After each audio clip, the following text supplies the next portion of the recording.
नमस्ते छात्रों। कक्षा चौथी के हिंदी विषय में आपका स्वागत है।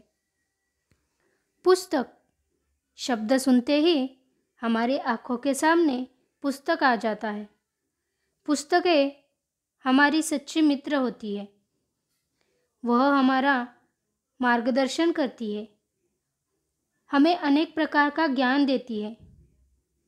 पुस्तकों से हमें कहानी, कविता, निबंध, लेखकों की जानकारी मिलती है।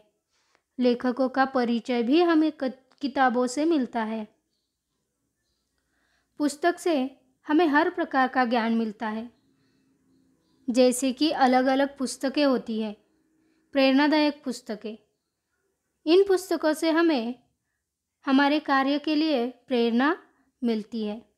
कहानियों की पुस्तकें, कहानियों की पुस्तकों से हमें अलग अलग कहानियों के बारे में जानकारी दी जाती है।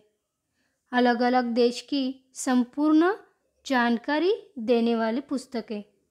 इन्हीं पुस्तकों से हम अलग अलग देश की जानकारी पा सकते हैं। इस प्रकार पुस्तकों से हमें ज्ञान मिलता है। आज हमसे पुस्तक बात करने आई है। पुस्तक क्या कह रही है, हम सुनेंगे। पुस्तक बोली कविता से।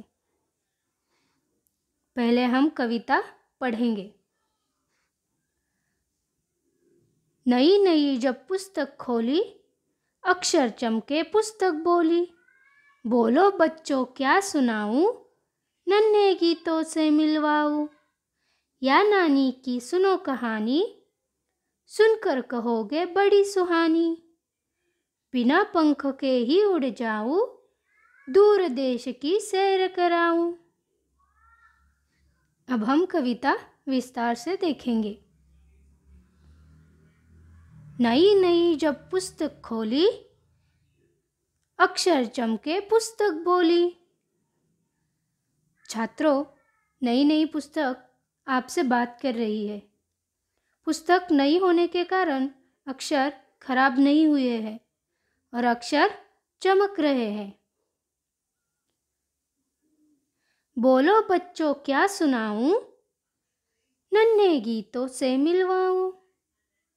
पुस्तक आपसे कह रही है, बच्चों बोलो क्या सुनाऊं आपको। आपको नन्हे नन्हे गीतों से मिलवाऊं या नानी की सुनो कहानी, सुनकर कहोगे बड़ी सुहानी। पुस्तक आपसे कह रही है, या नानी की कहानी आपको सुनाऊं। कहानी सुनने के बाद आप कहोगे, अरे वाह, कहानी कितनी अच्छी थी। पुस्तक आगे क्या कह रही है, सुनो। बिना पंख के ही उड़ जाऊं, दूर देश की सैर कराऊं।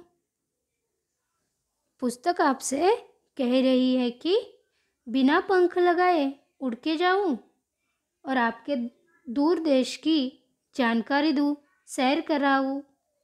दूर देश की सैर का मतलब है आपको दूर देश की जानकारी देना।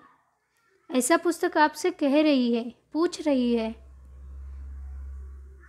पुस्तक कभी उड़ती नहीं है, लेकिन पुस्तक आपसे कह रही है कि आपको जो ज्ञान चाहिए वो मैं आपको मेरे द्वारा दे सकती हूँ। इसके लिए छात्रों, आपको पुस्तकों से दोस्ती करनी चाहिए। पुस्तकों से हमें अलग अलग ज्ञान मिलता है, इसलिए हमें पढ़ाई के अलावा रोज़ 1 घंटा तो पुस्तकें पढ़नी चाहिए। इससे हमारा ज्ञान बढ़ेगा और हमें नया नया ज्ञान मिलेगा।